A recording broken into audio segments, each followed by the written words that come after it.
I have here a lovely set of antique French art pottery teacups and a couple saucers made by the company Seragamines, and they were made using a technique called the French Majolica, and they feature a pattern from the renowned British company Minton in a gorgeous Famille Rose chinoiserie style. Made of an extremely fine earthenware material, this is a unique specialty of a company known for producing fine stoneware and using an unusual clay mixture in their products.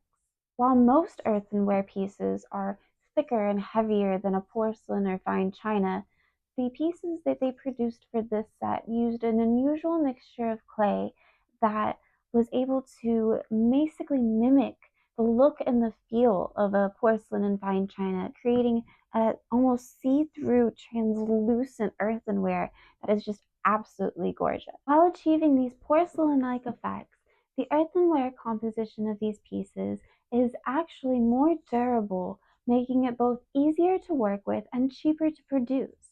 The pieces in the set were actually cast by slip molds, and so there would have been a slip mold for the cup, a slip mold for the handle, and then another slip mold for the saucer.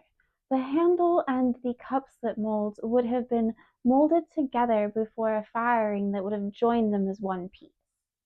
The artwork on these cups actually mostly done by hand. And so even with these designs here that you see along the rims and inside the cups as well, and the red outlines of the trees and the flowers, those would have all been an engraved stencil transfer, but it would have been very carefully done by hand. And so they would have taken these tiny little stencil stamps and they would have inked them over and then they would have gently pressed them in place with the ones that go around. They would have had to have matched up the lines very carefully, and so they would have very carefully done these processes by hand and then gone over those outlines and added the colors and the paints and the textures and dimensions. And so when you actually touch the cups and feel them, you can feel the thicker spots of paint and you can feel the thinner spots. And so it's actually really cool, especially seeing them up close. Something like this would have been really labor intensive because you're having to be really patient and really careful in order to perfectly match up the outlines and then add all of the layers of color and shading and dimensions. It would have taken several types of firings in order to produce these finished products.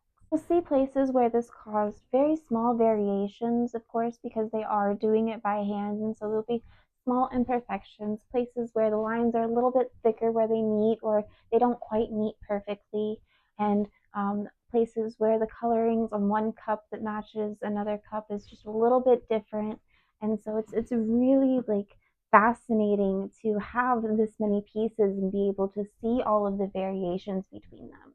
This particular maker's mark was placed on Serre-Vaguemin's pieces between 1860 and 1910, and the particular style model of these pieces itself can be traced back to the 1890s, approximately 1895 to 1897.